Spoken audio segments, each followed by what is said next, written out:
Hello folks, and welcome to Telling Tinder Tales, the podcast where the search for love often goes wrong, dates get strange, but the one thing we can be sure of is that we'll have a bit of fun and a laugh about it. With me, Chris O'Neill.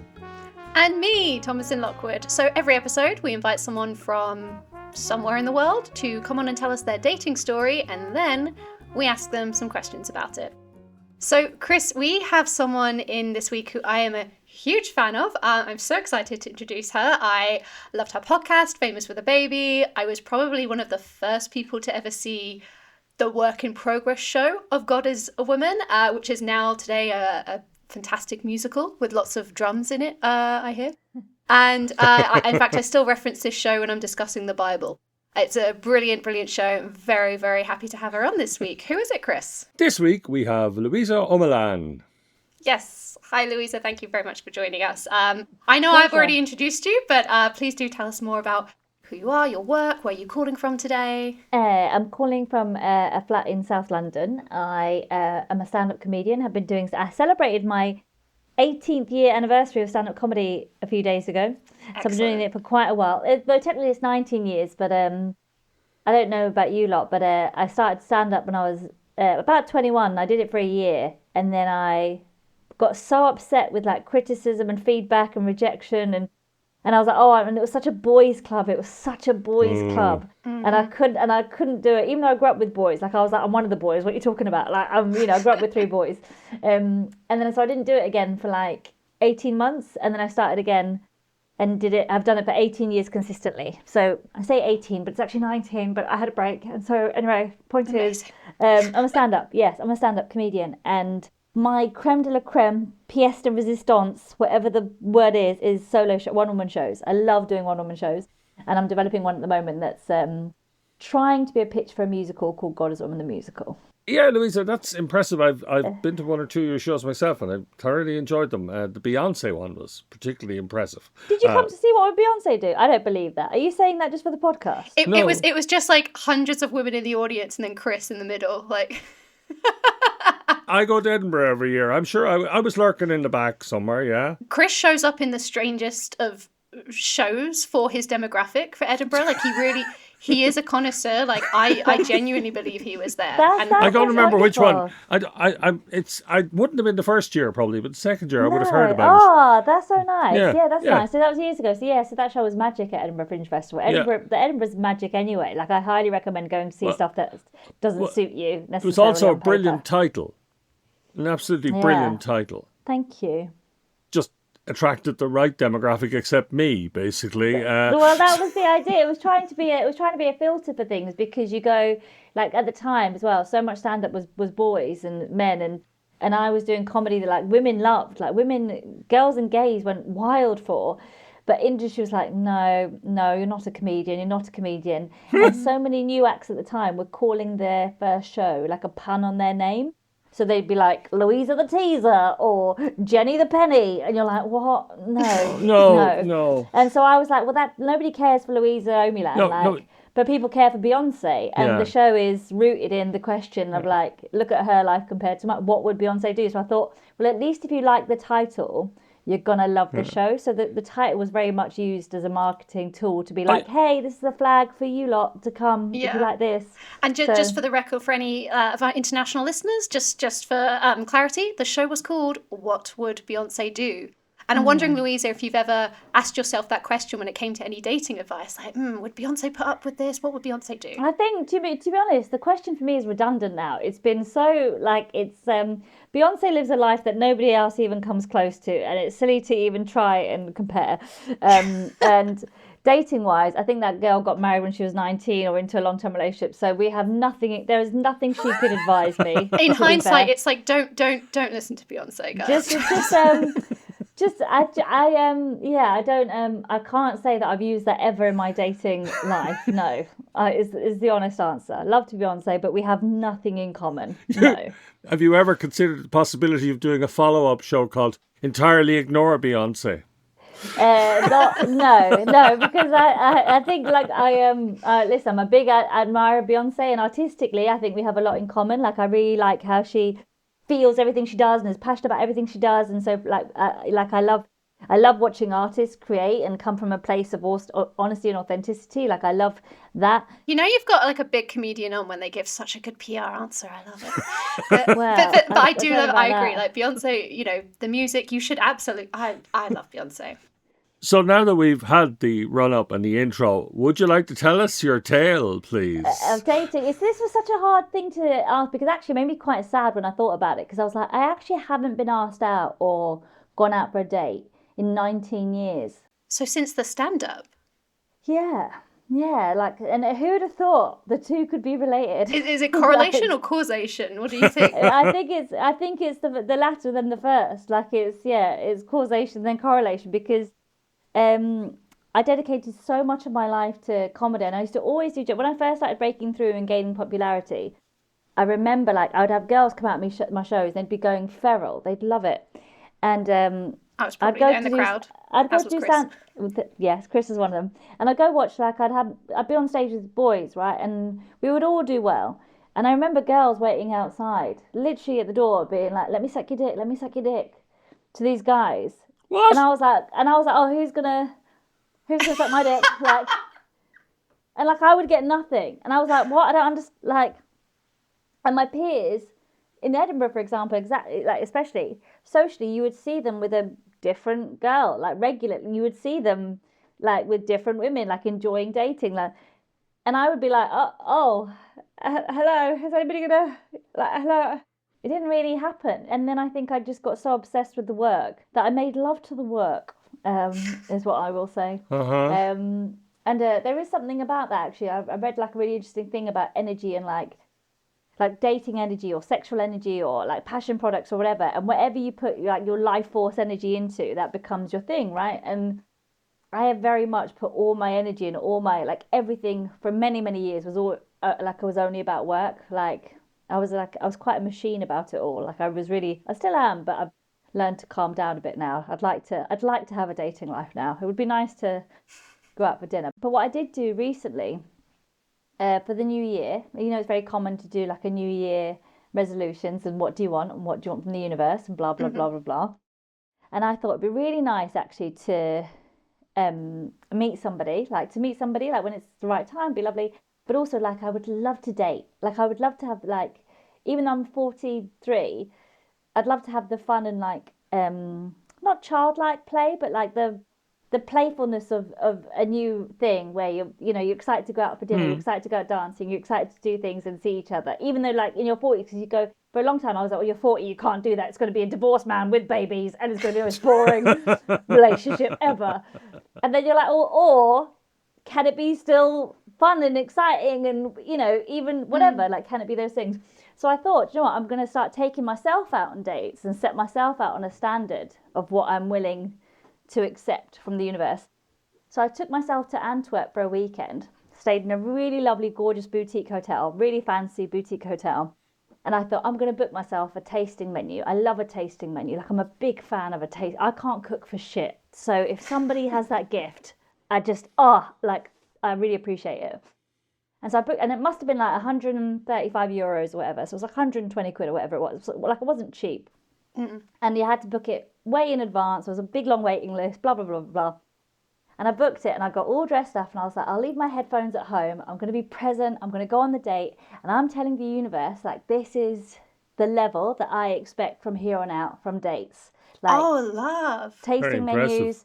Lovely. Like, I want to go be out to not a coffee and fucking, oh, let's meet for a coffee and you buy yours and I buy mine. Fuck that shit. Yeah. Tasting menu, date, dressed up to the nines. And I went and it started with the best of intentions. And then 2.5 hours into this fucking tasting menu, I was like, if he doesn't hurry up and bring out the dessert, I'm going to kill myself. This is the most boring.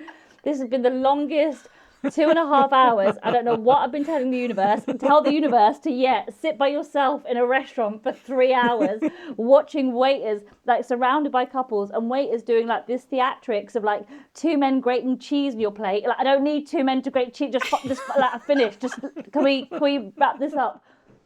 And I remember being like, what have I just told the universe? Like, what have I told? Oh, I want to be surrounded by nice things and couples on my own forever. Like, I don't know what I was telling the universe. Oh my gosh. But because a tasting menu, I just thought like, you know, you finish one course, they bring out the next. But no. Everything's like timed, and everything's normally timed, obviously, for like couples. So it was so slow. So like I say, by 2.5 hours, and I didn't even bring fucking headphones, so I couldn't even listen to anything on my phone. So I was just sat there trying to be present, being like, fuck, never again. Like, next time I'm going to Five Guys. Like, no, this is not happening again. Gosh. So I'm going to save a tasting menu for with somebody. It's all well and good being empowered and going on a date by yourself, but just, you know, pick wisely. Yeah. Was there anything? I mean, did it taste good? It was fun, but by the 7th course, you don't care. You're like, who? Like, I don't care. Like, you don't care. And also, you've got nobody to. I've got nobody to be like, this is spicy. There's nobody to talk to. Like, it's weird. Oh wow, they made a fucking chili ice cream. How delicious. Cool. Talking to myself, just with one eye twitching. Cool. Like, you know. Oh my gosh. Did you try and, like, I don't know, make conversation with the waiters? Like, you got the two men grating with the couples that were all around me and being served by like, I tried. Like the two waiters grating the cheese. I tried. They were busy serving other tables. I tried. The only thing that gave me comfort, right, is I looked around and the couples were also sat in silence, like not really talking to each other. And I was like, that's so interesting. Like, I'm sat here on my own, like envying that you've got somebody to go for a nice dinner with, and I'm dressed up to the nines, and they're, you know, they're having a nice time, but they're not going like ha ha ha ha ha and then fucking on the table. Like, it looks quite, you know, yeah, like it looks quite mundane. And then in the toilet, one of the women on a date came up to me and she was like, "You look beautiful. Like, you look beautiful. Like, where are you from?" And I was like, "Oh, that's interesting that she's seen me on my own, getting dolled up and having a meal by myself, and she's like looking at me like, ah." And like, it's just interesting, isn't it, how we always, like, you know. 100%. Like, there could be a woman there who's like, you know, like, I thought this tasting menu would save my marriage, and I want to fuck the guy who's grating the cheese. The chili ice cream's turning me off, and this lady dressed to the nine is just living her life doing what she wants. She didn't even bring headphones. How confident is that? Yeah, well, listen, thank you. That makes me feel slightly better about it. When you sell it like that, yeah. It's constantly the case that we see our lives from our own perspective, and then someone else comes along and comments on it. And what you're doing yourself, me or you or anyone else, is what we do, and that's it. But then when someone else comes along, how do you do that? That's impressive. Totally. Right? But actually, I'm a liar. I have been on a date. I'm a fucking idiot. I have been on a date. I mean, it doesn't bode well that you didn't remember. Yeah, it was one of the best dates I've ever fucking had. Okay. I totally forgot. I have been on a date. And my biggest regret was that I didn't go home with him. To this day, my biggest regret is that I didn't go home with this guy. Wait, oh my God. Okay, can I tell you about this? Starting again, please. So I'd had a relationship that didn't work out. It was a horrible ending. It was really stressful, really sad. I was like everybody in a horrible ending of a relationship, or went to shit, right? Self-esteem, everything. Felt so lost, cried all the time, whatever. I decided to take my Bernese Mountain Dog, and I was broken in the UK. I was so done. I'd done Edinburgh Fringe year in, year out. I'd done all the shows. Like, I'd worked so hard, and I was burnt out, tired, exhausted. And I was like, I don't care for making people laugh anymore. I don't care. Like, I'm in my late 30s. I'm single. Like, what the fuck?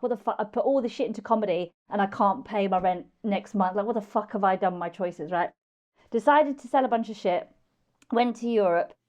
Drove to Europe with my Bernese Mountain Dog in the back of my car. And I was like, I'll put on shows in Europe, and I'll just pull up to places, and I'll put on my God is Woman show.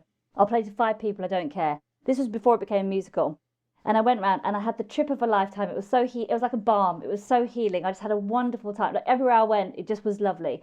And I remember leaving Bernie at home in Warsaw. So Bernie's Mountain Dog. I left her in the hotel at Warsaw. Loved Poland. Felt so at home there, even though, you know, I spoke the language till I was 8, but then I forgot all the language, and my mum passed away. She was Polish. My whole family was Polish. And just the food, it's amazing how food connects to a memory, or connects to, it's just incredible. Like, I would try this food and I'd be like, oh, I know this, like, it's my favourite type of food. It's butter, salt and sugar. Like, it's yeah, of course. Like, why would you not like it? Anyway, so I remember walking down this street in Warsaw. I had a really floaty dress on. I was like, I'll get dressed up nice and just wear a floaty dress and just look like a goddess walking down the street. And this guy, and there was this beautiful pink church, which is hilarious because Poland is so Catholic, right? But all the churches are so camp, like they're so gay. They've got the gayest churches. They're dressed as drag queens. Completely drag churches, right? So I was like, this is hilarious camp church. I'm gonna take a picture at it.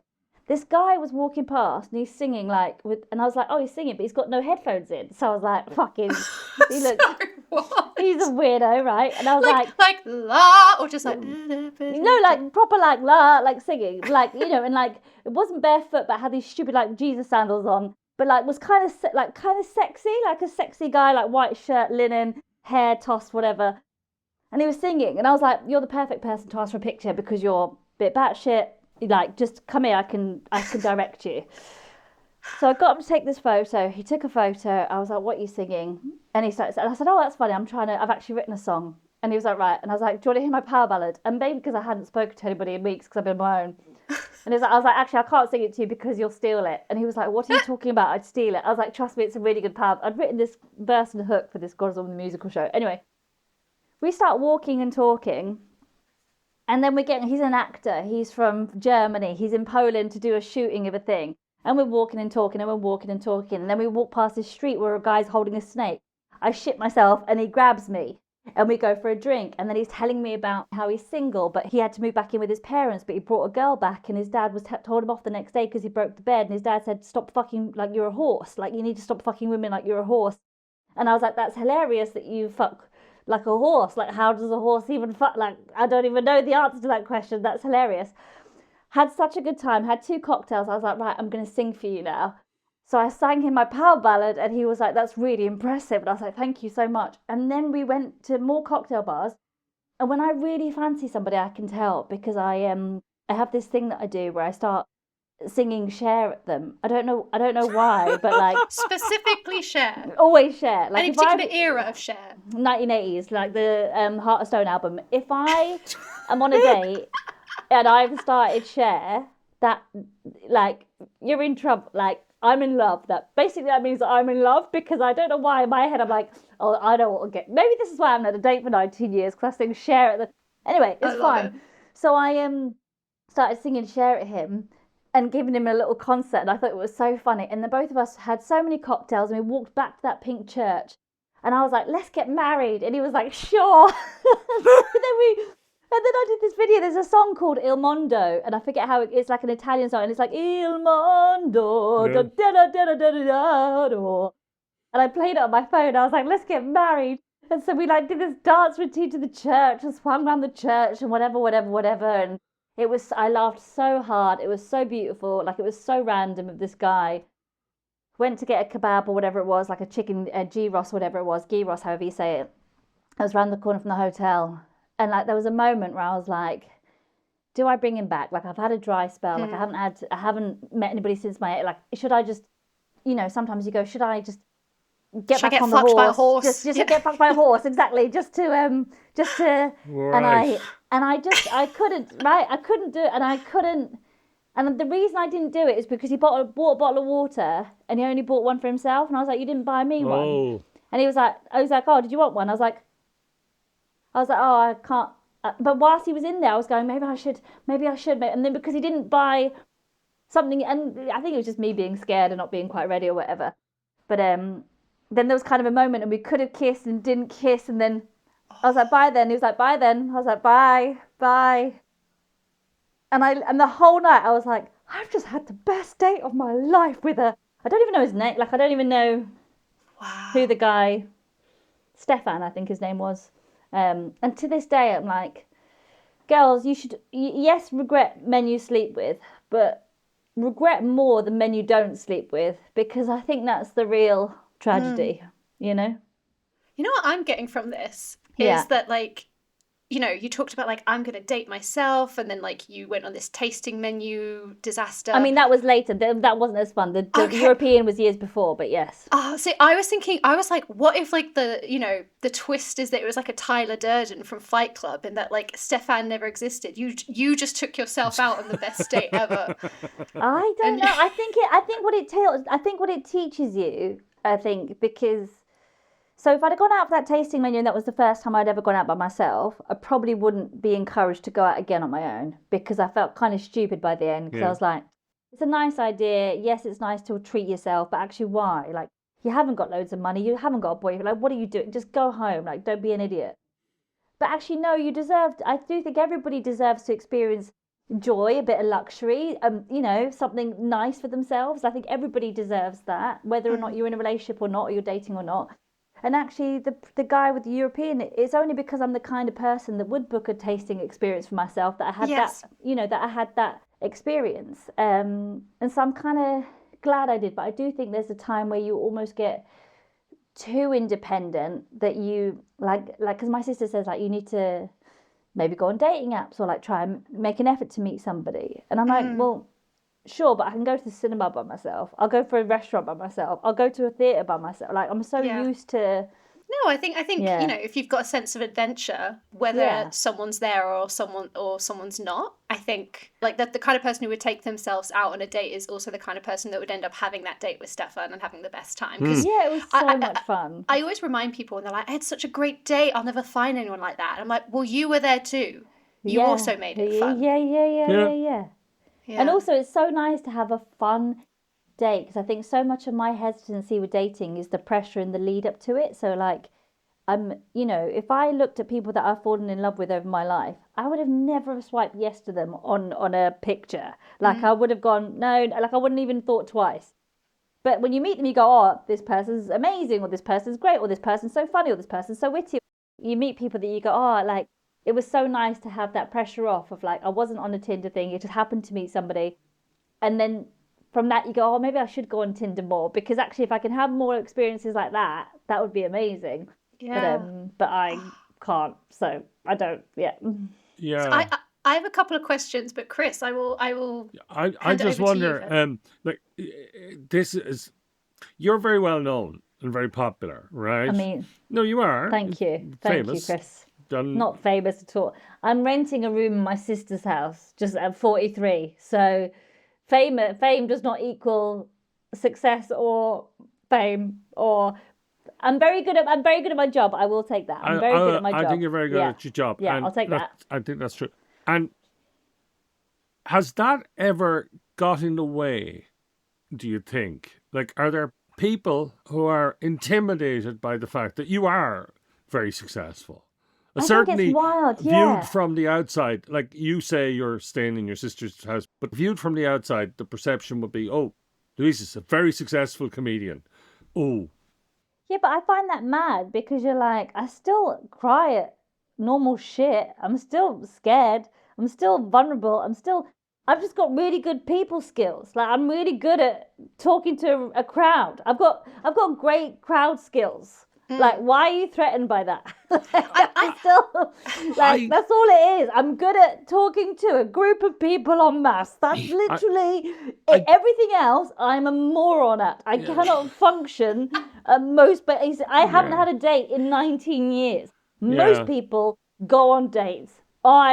Something happens and I like get defunct and I can't do it. Is it that you don't get asked, or you say no, or don't get asked? Yeah.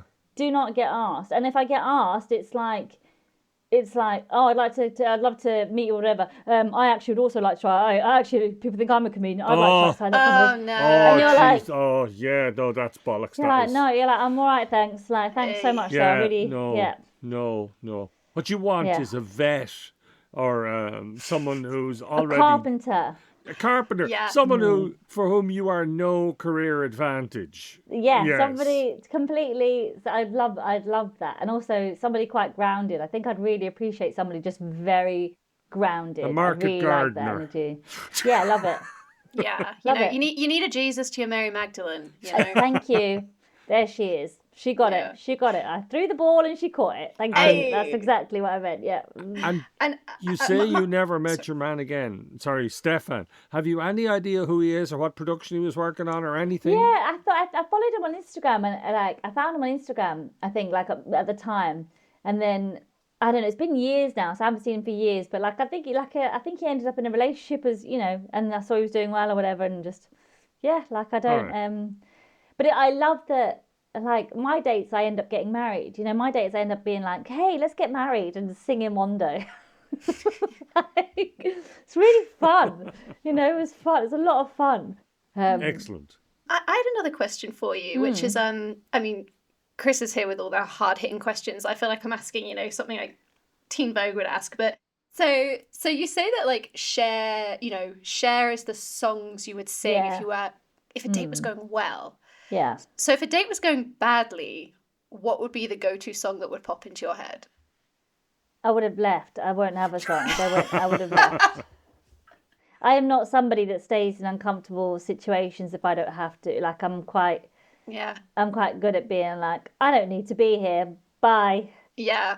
Okay. And I'd remove myself. Yeah, I'd remove myself. And I think the share thing, actually, if I think about it, I think what it is because, like, it's playful and silly. And actually, when you're on a good date, it was one of my favourite things. When you feel, like, childlike in terms of, like, you just be play. There's something about, they're my favourite types of men, is men that I feel like an idiot with, like, but in a good way, like a childlike play, where they elicit that quality from you, where it's not, I'm a stand up and I have to be in your face and I have to be all like this, which I am, and like I can do that, of course. Yeah. But I really like it when you play and you bounce off, like you bounce and you throw balls back and forth, and you're like, catch you, your turn, my turn, your turn, my turn. Like I love. Oh, it's delicious. Yeah. No, I hear you. I would always know a date had gone well because I'd listen to Stupid Love by Lady Gaga immediately after. See, there you go. Yeah. Chris, what would be your song when you met your wife after your first meeting with her? What song would have been in your head? Oh, I'm bad on music. I tend to just like rock and roll and that sort of stuff. Was it a good first date? I wanna rock and roll. Bad Out of Hell or Blue Suede Shoes are my sort of tunes. I love Bad Out of Hell. What about Paradise by the Dashboard Light? That's a tune. Oh. What? Give us a bar of it there. Stop right there. Will you love me? Will you love me forever? Will you need me? Will you never leave me? Will you take me so happy for the rest of your life? Take me away. I'm gonna make you well. I gotta know right now. Okay. And then Meatloaf goes. And Meatloaf goes. I was bored. I was caught up in the moment, and I panicked, and I said I will love you till the end of time. It was one of my favourite jokes in the song, because he was like, right there, I was caught up in the moment, and she asked me if I would, can we go to like fourth base? If I love her to the end of if I loved her to the end of time, we could go to fourth base. So we got to fourth base, and I told her I would love her to the end of time, and then the whole ending is going, and so now I'm praying for the end of time. Now I'm praying for the end of time. Meatloaf was funny. I feel like he'd be a great date. Oh, yeah. So funny. And I remember being like 8 and listening to that lyric and being like, that's hilarious. That's very funny. Didn't he play something in Rocky Horror Picture Show? Yes. Yeah. He was Eddie. He was very good in that. Yeah. See, that's what I'd sing if I was leaving a date that was going badly. Like, I would do anything for love. But I won't do that. I won't do that. Yeah. That's a good song too. Yeah. Smart it's a great choice. Song.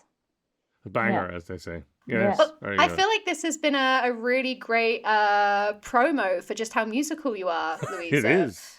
Hey, it's my new thing. It really is my new thing. It's mad because I never wanted to do it. Like, I've never cared for musicals. Like, I've never liked musicals. Like, why do you have to sing everything? It's annoying. Like, it's weird. But I love Sister Act 1 and Sister Act 2. And then when I wrote the stand-up version of God is Woman, and I went to go see Book of Mormon at the theatre. Again, it was a solo day. I went on my own just to go. I had nothing to do. I think I was again on my travels, and I just went on my own to a theatre. And I watched it, and I did in the previous show. I had a monologue about Mary Magdalene. It was back and forth with her and Jesus. This monologue of them meeting at a door, and had this monologue that was a funny joke, but it was like a 5-minute routine in a stand-up show. And then I came out of Book of Mormon. I was like, I need to make the female Book of Mormon. I need to make Mary Magdalene the musical. And then it came from there, and now I'm an idiot. Like, so for example, the show I've been doing it for 3 years as a one-woman show, and it's just me talking and me doing all the parts and saying, imagine music like this, imagine music. And I'd written a couple of like hooks. I'm like, imagine a song that's like, she's a whore, she's not a whore, she's a whore, she's not a whore. like little, but it would literally be that small, right? Yeah. And then earlier this year, I was like, maybe I should try a musician with it. And I met a musician and I sang my power ballad at her in a cafe. And she was like, okay, I think I see what you're trying to do. I said, come and see the show. She came to see it. She said, I can see exactly what you're trying to do. And that's Steph Singer. And she's been playing with me. And she was like, let's get a band in the room. And I was like, I mean, I'm not ready for that, but let's try it. And I had a band for the first time this last week for 3 days. And it was fucking phenomenal. Like, it's crazy. And it's also wild to me how similar stand-up and music is, because it's timing. Rhythm and, it's timing. And stand-up, I think I always call it like it's tension and release, tension and release, like tension and release, tension and release. So you feel it, right? You feel it. And it's really interesting because I'd go to these musicians and I'd be like, I want like a song, and like this is a song, it's a sad bit, and I want like a sad bit under this bit, and then they would just come in. I'd be like, yeah, that's exactly how it should sound. And it was so weird because they would play, and I recognised the song even though I've never heard music to the song, but I was like, that's exactly it. And it was kind of beautiful to be like, I've been singing these lines for years, and to hear it as a song. It's like I always knew it, but I didn't know it, but it was there. And you get people together that are talented, and they go, oh, do you mean this? Yeah.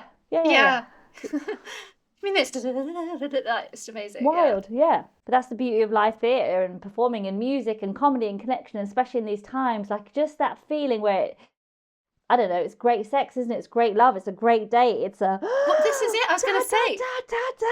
It really comes back to your attitude of, like, you know, the fact that you say when it comes to dating, you know, you want to be independent, you want to take care of yourself, but you don't want to be, like, closed off from it. Yeah. And the fact that you've managed 19 years in this industry and still, when it comes to this musical, are not closed off, you can collaborate. I think that really shows that you're staying true to that philosophy. It's impressive. Oh, that's kind. Thank you. Well, it's also like when you've had a power ballad in your head of this verse and chorus for like the best part of 15 years, and then you hear a drum solo in it, and then somebody did like an electric guitar solo, and I was like, I'm Cher. I'm actually Cher.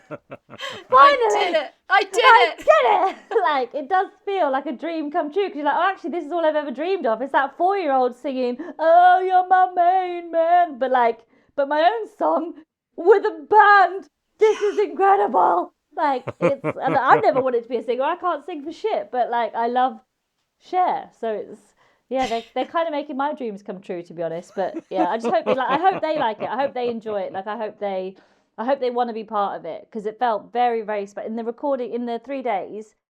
Very special, like really special. So I'm excited. It's absolutely wicked. So tell us, when is the next show? Where and when can people see it? So I've got 6 nights at the King's Head Theatre in Islington from Monday the 22nd of June, 7 o'clock. It's a 2.5-hour show with an interval, so relax your crack, there's an interval. And then beyond then, I'm trying to figure out next steps and what to do and how to grow it, because it's not traditional approach to musicals or theatre. It's not a team, it's not a production company that's got hundreds of thousands of pounds being like, oh, we need to, 6 was popular, let's do a new version of 6. Like, it's not, it's very much... This is an acorn of an idea that is growing and growing organically, and I love it. And I'm doing it because I've got Patreon. So I've got something called Patreon, where people like support me monthly, and people help. And it's amazing how actually it feels quite biblical in terms of like, it's one by one. I'm picking up like people that want to help and support, and you've got your disciples. Exactly. So it feels lovely. I feel very lucky.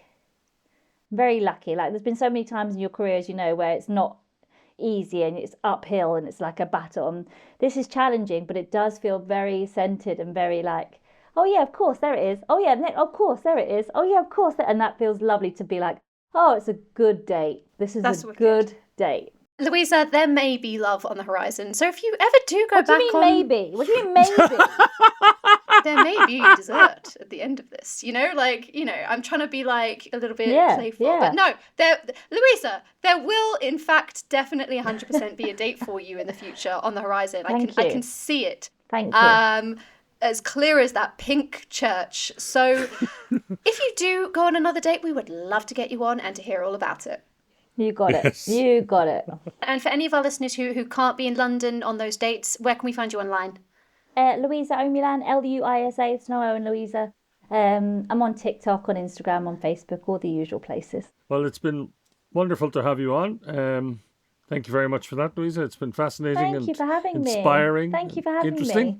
And if anyone's interested in the live shows we're presenting, our next one is in Derby at the start of May. I thought you were going to say if anybody's interested in dating Louisa, you can contact her on. And I was like, yes. Yes, you can. But no, you're right. The show is... Plug the show. It's more important. You're right. Derby. What date in Derby? Louisa, I'm a man over 60. I am not recruiting dates for you. That would be creepy. You could help a girl out. You can help a girl out. All right, thank you. fair enough. So for those of you who want to go out with Louisa... There we go. There we go. We've got a fabulous tasting menu planned. Yeah. Oh, Thank God, you. no. When is your Derby date? Where are you in Derby? We're at the beginning of May, end of May, beginning of June, end of May, during the Derby Comedy Festival. Look it up. It's on the website somewhere. It'll be in a link. You can also, if you follow us on socials, at Telling Tinder Tales, you can get all updates and details there. Thank you very much, Louisa, for coming along. You are one of the reasons you say it was a bit of a boys' club when you started. You're one of the people who really gave me the courage to go out and try stand up in the first place. So thank you very much. Indeed. Lovely to meet you today. You're very welcome. Thank you very much. Thank you very much, listeners. Give us a like, a follow, a subscribe, whatever you need to do on this platform to keep us in your lives, and do give us a review. It really makes the most for introducing us to new listeners. Give us 5 stars. If you give us 5 stars, I will sing you a Cher song. If you give us 4 stars, I will sing you a ballad I wrote myself. But if you give us 1 star, I will fuck you like a horse. 1 star. What have I done? Dear, broken beds ensue.